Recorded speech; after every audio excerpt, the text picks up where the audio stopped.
কখনো কখনো কোনো ভ্রমণ শুধু নতুন কোনো জায়গা দেখার জন্য হয় না। কখনো সেই ভ্রমণ আমাদের নিয়ে যায় ভক্তি, বিশ্বাস এবং আধ্যাত্মিকতার এক অন্যরকম জগতে। আজ চলে এসেছি কাকিনাড়ার মাদ্রাল হনুমান মন্দিরে, যেখানে ভক্তদের বিশ্বাস এবং মহাবীর হনুমানের আশীর্বাদে পূর্ণ হয় মনের বহু আকাঙ্ক্ষা। এটি হলো পশ্চিমবঙ্গের সর্ববৃহৎ শায়িত হনুমান মন্দির। আবার ঐশ্বরিক শক্তি, ভেতরের শক্তি, সেই শক্তি এখান থেকে নিয়ে চলে যায় তারা এখান থেকে। মন্দিরের পরিবেশ, এখানকার বিশেষত্ব, মানুষের বিশ্বাস এবং এই পবিত্র স্থানকে ঘিরে থাকা নানা অজানা গল্প আপনাদের সঙ্গে নিয়ে আজকের এই ভিডিওতে সেই সমস্ত কিছুই ঘুরে দেখব। চলুন তাহলে শুরু করি আজকের সেই আধ্যাত্মিক যাত্রা। জয় শ্রীরাম। তবে আজকে আমার যাত্রা শুরু হচ্ছে আমার বাড়ির কাছের দমদম রেলওয়ে স্টেশন থেকে। সেখান থেকে সকাল 8:42 শিয়ালদহ কল্যাণী সীমান্ত লোকালে আমার যাত্রা শুরু করেছিলাম। নমস্কার বন্ধুরা, রোমিং বার্ডস R&S ইউটিউব চ্যানেলের আবারও একটা নতুন ভ্রমণের গল্পে আপনাদের সবাইকে জানাই স্বাগত। আজকের এই গল্পে থাকছে কলকাতার খুব কাছেই অবস্থিত এমনই একটি পবিত্র স্থান, যেখানে প্রতিদিন ভক্তদের সমাগমে মুখরিত হয়ে ওঠে চারিপাশ। ঘড়িতে সময় এখন সকাল 9:30। দাঁড়িয়ে রয়েছি উত্তর 24 পরগনা জেলার কাকিনাড়া স্টেশনে। আর এখানে দাঁড়িয়ে থাকার কারণ হলো, আজকের এই গল্পে যে পবিত্র স্থানটি আপনাদেরকে ঘুরিয়ে দেখাবো সেটি নৈহাটি এবং কাকিনাড়ার মাঝে মাদ্রালে অবস্থিত একটি পবিত্র হনুমান মন্দির। আর এই মন্দিরের বিশেষত্ব হলো, এটিই হলো পশ্চিমবঙ্গের সর্ববৃহৎ শায়িত হনুমান মন্দির। এই কাকিনাড়া স্টেশন শিয়ালদহ মেন শাখায় অবস্থিত। আর এখানে আসার জন্য আপনারা শিয়ালদহ থেকে অনেকগুলি লোকাল ট্রেন পেয়ে যাবেন, যেমন নৈহাটি, শান্তিপুর, রানাঘাট, কৃষ্ণনগর, কল্যাণী, গেদে ইত্যাদি।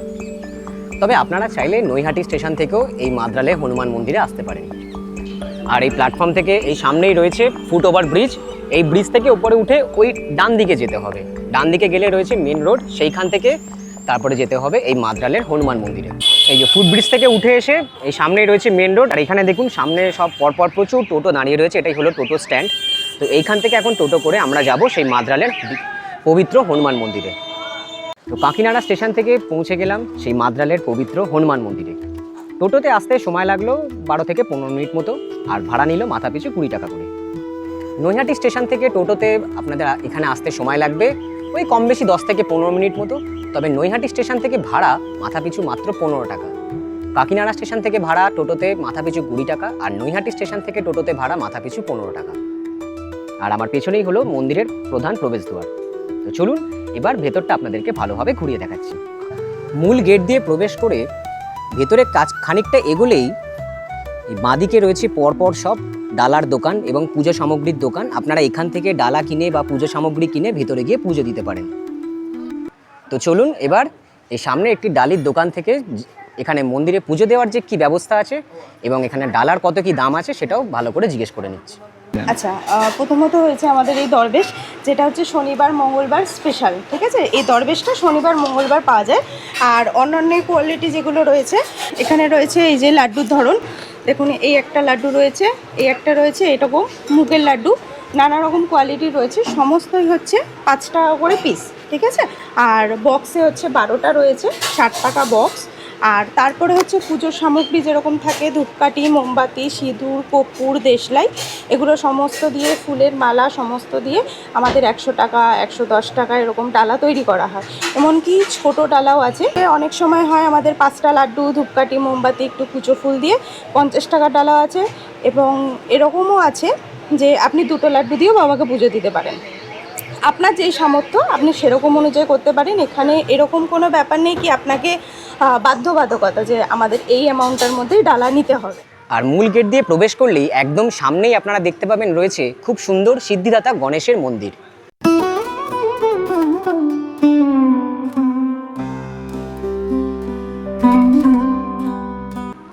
আর এই সিদ্ধিদাতা গণেশের মন্দিরের ঠিক পাশেই এই ডান দিকে রয়েছে এই মন্দিরের নাট মন্দির, আর তার পেছন দিকেই রয়েছে মূল মন্দির। এখানে রয়েছে একটি যজ্ঞকুণ্ড, বিভিন্ন সময় কিন্তু এখানে যজ্ঞ করা হয়। আর এই নাট মন্দিরের গায়ে এই মন্দিরে কোন কোন দিনে কখন কখন পুজো হয় সব কিন্তু এখানে সুন্দরভাবে লেখা রয়েছে। আপনারা চাইলে ভিডিওটি পজ করে দেখে নিতে পারেন কিংবা আপনারা স্ক্রিনশট নিয়ে রাখতে পারেন। মূল মন্দির চত্বরের পাশেই রয়েছে একটি বিশাল বড় জলাশয় বা দিঘি, যেটি মাদ্রাল দিঘি নামেই পরিচিত। তবে এই দিঘি বা জলাশয়ের এক প্রাচীন ইতিহাস আছে। কমল দাস, নিবাস মাদ্রাল, স্থানীয় বাসিন্দা এবং বর্তমানে মন্দিরের বিভিন্ন কাজকর্মের সাথে যুক্ত আছি। এই দিঘিটা সাহিত্য সম্রাট ঋষি বঙ্কিমচন্দ্র চট্টোপাধ্যায়ের ইন্দিরা উপন্যাসের কালা দিঘি। বর্তমানে কালক্রমে চেঞ্জ হয়ে নাম পরিবর্তন হয়ে এটা এখন বর্তমানে শুধু দিঘি। এবং আমরাও ছোটোবেলায় গল্প শুনেছি, লোকমুখে কথিত আছে যে এই যে দিঘির ঘাট, এইখানে নাকি বিগত দিনে ওই পুরাণের গল্পের মতো যে আমন্ত্রণ করলে যে বাসনপত্র আসতো, এরকম বাসনপত্র দিয়ে যেত, আবার বাসনপত্র ফেরত দিয়ে দিত। পরবর্তী ক্ষেত্রে নাকি কোনো এক জনৈক ব্যক্তি সে বাসনপত্র দিঘির ঘাটে এসে ফেরত দেয়নি, তারপর দিয়ে সেটা হয় না। কিন্তু সম্পূর্ণটা লোকমুখে কথিত বা প্রচলিত, এর কিন্তু কোনো তথ্য সম্বন্ধে যে ইতিহাস বা সেরকম কিছু নেই, লিখিত কিছু নেই, কিন্তু কথিত আমরা নিজেরাও ছোটোবেলায় শুনেছি। মাদ্রালের এই যে হনুমান মন্দির, এই মন্দির চত্বরটি খুবই বিশাল। এখানে কেবলমাত্র শুধুই যে সিদ্ধিদাতা গণেশ এবং হনুমানজির মন্দির রয়েছে তা নয়, এই বিশাল মন্দির চত্বরে রয়েছে চারিপাশে ছড়িয়ে ছিটিয়ে আরও অনেকগুলি মন্দির। তো একে একে সবই আপনাদেরকে ঘুরিয়ে দেখাচ্ছি। গণেশ মন্দিরের ডান পাশেই রয়েছে মূল মন্দির এবং নাট মন্দির, আর এই ডান দিকে সিঁড়ি দিয়ে ওপরে উঠলেই রয়েছে শ্রী শ্রী খাটু শ্যাম বাবার মন্দির।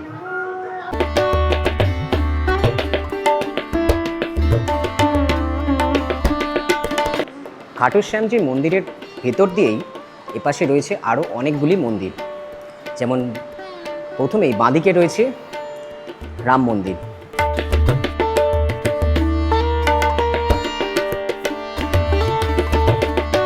আর এই মন্দিরের ভিতরে চারিপাশের দেওয়ালে বিভিন্ন সব দেবদেবীর মূর্তি খোদাই করা রয়েছে, দেখুন খুব সুন্দর লাগছে দেখতে। আর রাম মন্দিরের ঠিক উল্টো দিকেই এখানে রয়েছে রাধাকৃষ্ণের একটি খুব সুন্দর মন্দির।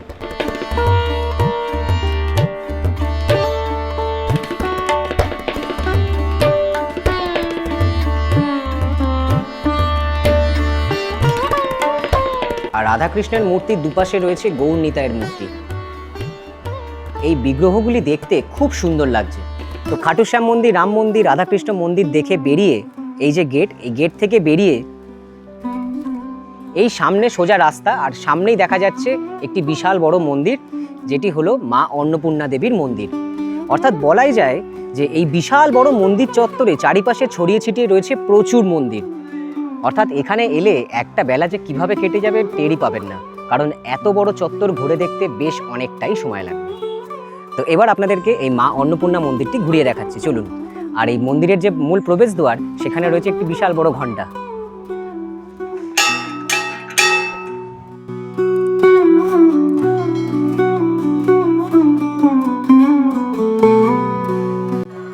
নিচ থেকে সিঁড়ি দিয়ে উপরে উঠে আসার পরেই এই হলো বিশাল বড় মা অন্নপূর্ণা দেবীর যে মন্দির, সেই মন্দির চত্বর।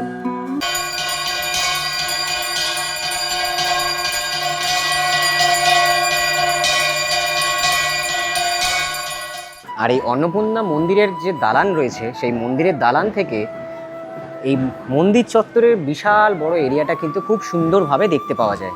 বিভিন্ন ধরনের গাছগাছালি দিয়ে খুব সুন্দর একটি বাগান তৈরি করা রয়েছে এবং একেবারে প্রাকৃতিক পরিবেশের মধ্যে এই বিশাল বড় মন্দির চত্বরটি গড়ে তোলা হয়েছে। আর এই অন্নপূর্ণা মন্দিরের দালান থেকে দুপাশেই দেখতে পাওয়া যায় খুব সুন্দর নির্মীয়মান দুটি নন্দী মহারাজের মূর্তি। আর এই যে অন্নপূর্ণা মন্দির, তার ঠিক নিচেই রয়েছে পাতালভেদী শিব মন্দির, সেটাও আপনাদেরকে ঘুরিয়ে দেখাবো, চলুন। তো অন্নপূর্ণা দেবীর মন্দির দেখে এখন চলে এলাম এই গার্ডেনে বা বাগানে। আর এই হলো রাস্তা, আর সামনেই রয়েছে শিব মন্দির, আর মন্দিরের যে প্রবেশদ্বার তার উপরেই রয়েছে নন্দী মহারাজের একটি খুব সুন্দর বিগ্রহ।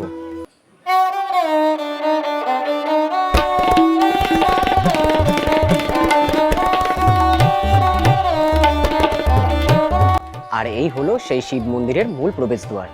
দেখুন মাটির নিচে এরকম গুহার মতো রাস্তা করা আছে, সেই রাস্তা দিয়ে ভিতরে প্রবেশ করলেই রয়েছে শিবলিঙ্গ।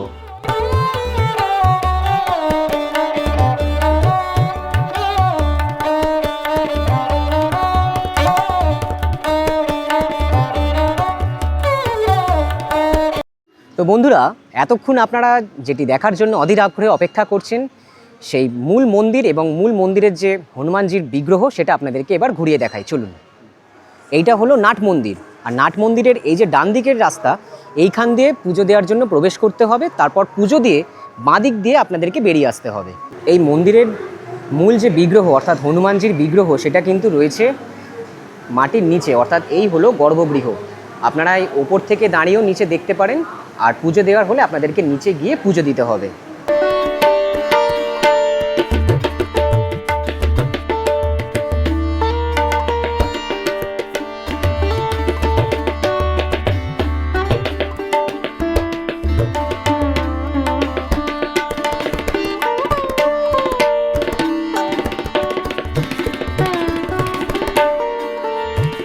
এবার এই মন্দিরের একজন পুরোহিতের থেকে এই মন্দির সম্পর্কে কিছু তথ্য আমরা জেনে নেব। আমি অচিন্ত মুখার্জি, আমি পাশেই বাড়ি এই মাদ্রাল বজরংবলী মন্দির, এই ধাম আজকে বহু পুরনো, আজকে 200 থেকে 250 বছরের পুরনো এই সংস্থা, এই মন্দির বাবা বজরংবলীর মন্দির। বলবো আজকে দীর্ঘ 18 বছর ধরে আমি এখানে পুরোহিত্য করছি। আজকে মানুষ বহু দূর দূরান্ত থেকে আসছে, বহু মানুষ এখানে তার ইচ্ছা মনস্কামনা, তার যে ভেতরের যে মনের আকাঙ্ক্ষা সেগুলো তার পূর্ণ হয় এখানে এসে, সেই মনস্কামনা পূর্ণ হয়ে তাদের কর্মসংস্থানের জায়গা তৈরি হয়ে তারা যে এখান থেকে যে সাফল্য পেয়েছে, যে অর্থনৈতিক সংকট থেকে তারা ঘোচাতে পেরেছে, অভাব মোচন করতে পেরেছে, এটা তো ঐশ্বরিক শক্তি ছাড়া আর হতে পারে না। এখানে সপ্তাহে 3 দিন মানুষ যে আসে, শনি মঙ্গল এবং রবিবার, এখানে বিশেষ পুজো অর্চনায় ভোগ বিতরণ মাত্র 51 টাকা দিয়ে এখানে ভোগ সেবা নেয়, এবং বাড়ির জন্য মালসা ভোগ তারা ক্যারি করে নিয়েও যায় এখান থেকে। শনি মঙ্গল, বিশেষ করে শনিবার মঙ্গলবার যদি কেউ এখানে আসেন, শনি মঙ্গল সন্ধ্যাবেলা, মঙ্গলবার বাবার পুজো পাঠ এবং সন্ধ্যারতি, এই একটা অলৌকিক ঘটনা।